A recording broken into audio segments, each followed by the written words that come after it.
Dear, oh dear, oh dear. Well, folks, the glaze that you saw me making up in the last couple of video clips, remember that Shino glaze? And I was just going through some of my emails and I had an email from the illustrious Jay, who says to me, Simon, I'm quite sure in the video clip when you were going through the different glaze ingredients, I went from this bucket and this bucket, and then I went to this bucket, which is the soda ash, and then I went to the ball clay, and then I went to the spodumene, and I never put the nepheline cyanide into the glaze. So I played back the video and I looked at it carefully again, and I'm absolutely right, you know. So, illustrious Jay, thank you very much. I realised what happened, what went wrong. I had these bins of glaze here on the table. I didn't have them in exactly the same order as what they were here. I was working up from the bottom, going up like this, and somehow I got confused, and yet, funnily enough, can you believe it? It's even ticked off on the list that I put it in, but it never went in there. So what do you make of that? What do you make of me? But I thought to myself afterwards, well, that's a good point to actually bring out to people, because, you know, we can all make mistakes. And there, look at me, I've been a potter for 30 years, classic mistake, I left out one of the ingredients. So thanks, illustrious Jay, for that. Anyway, I have actually, and you know what, when I opened the bin here of nepheline cyanide, completely undisturbed, you know, it hadn't been touched. So it was absolutely right. Imagine, it would have been a disaster. So I've added the nepheline cyanide now into this already sieved mixture. So what's going to happen is I'm going to have to re-sieve it all. And interestingly enough, I looked in the bucket and somebody else wrote to me and said, I can't remember who it was, it might have been Defiant Wyant. If so, thanks for this. But if you look into the bucket there, I don't know if it's coming out on video, it looks like a sort of putrid brown colour is there as on the surface. You know, and for somebody who's never done this before, of course I look at it and I'm thinking, well, what's all that? You know, with all that brown stuff in there. And apparently it's from the soda ash. It comes out of the soda ash, and of course it's very important not to take that water out or chuck it away, because it's dissolved partly in that liquid. So I must keep that like that. So anyway, just wanted to update you there on my follies.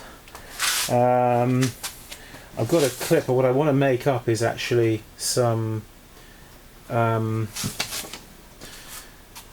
blue wash. So I've got some ingredients here to do that, but I'm not actually going to do that right this minute.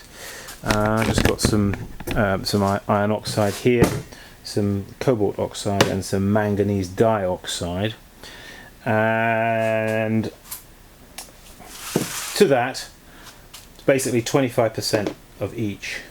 To that we're going to add 25% dry crushed porcelain body.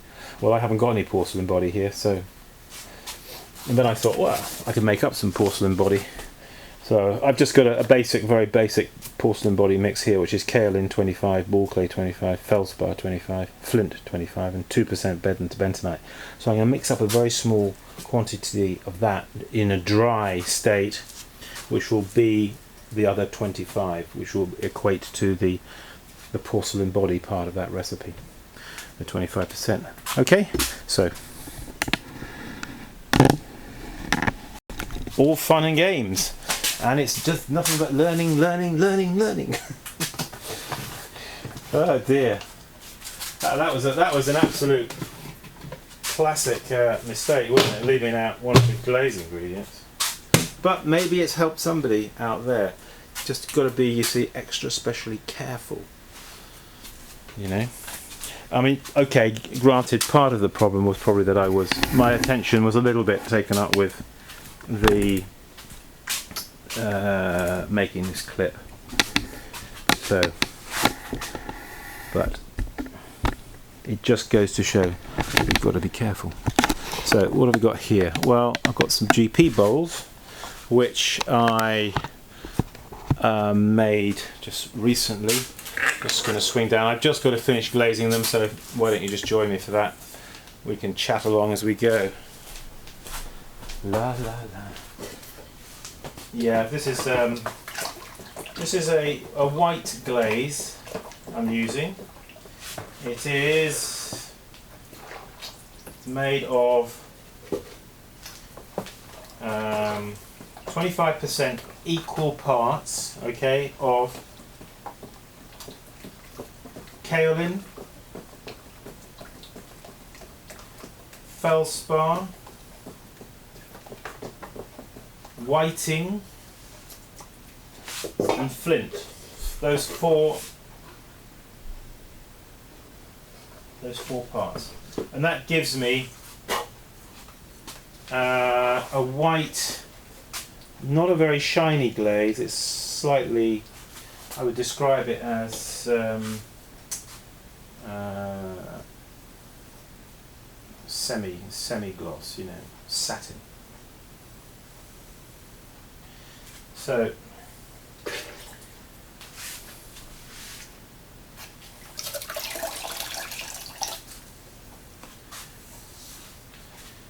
I'm just glazing these on the inside only.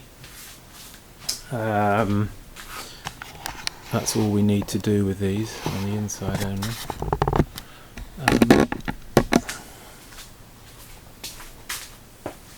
Let's maybe just have a little bit of detail of me doing that. This is something that you can all practice. So we're going to get a GP bowl. Okay. Let's just bring that light across. If we get a bit more light on the subject, that's always a good idea.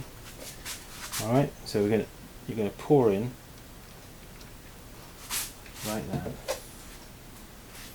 Right, and what you want to do is just take it up to the edge and then turn the bowl, you see. Bring it to the edge and then turn the bowl. And you should get quite a nice steady line there. Then pour out. Alright. And then with a damp sponge wipe off the glaze on that part there. Now these are not glazed on the outside because they are fired face to face. They're fired on rim to rim. Okay? So take it up to the edge, turn it like that. It takes a bit of practice to do this, but time to start practicing now.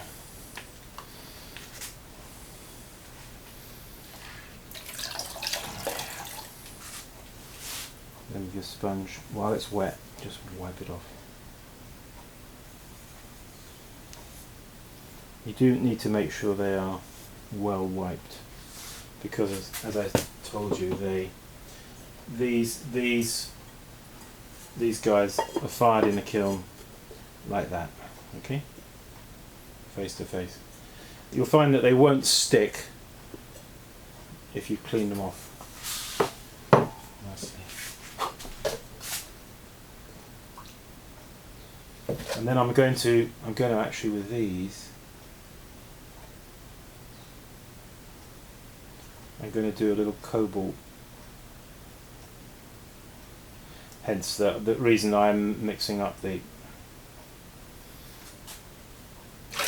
cobalt pigment, the wash, which you can actually dilute down and use it to brush over with a wider brush like this. And then you get, if you dilute it down, you then get a sort of pale, rather nice pale grey blue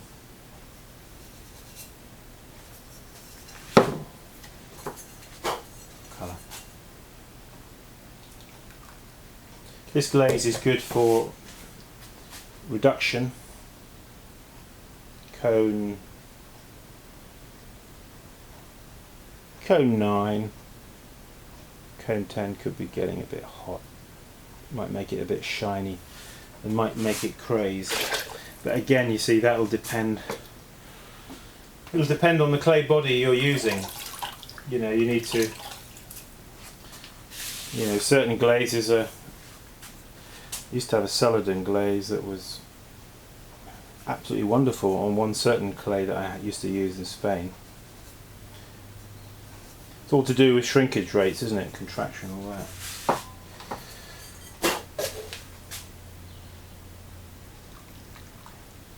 GP bowls, they're great, great sellers. GP bowl, you can, if you had just one piece of pottery in the house, it would have to be a GP bowl, wouldn't it? Because you can drink out of it. You can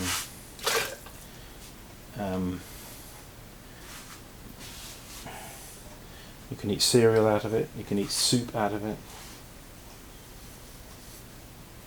You can store leftovers in it in the fridge. So it's a very versatile piece of pottery, isn't it?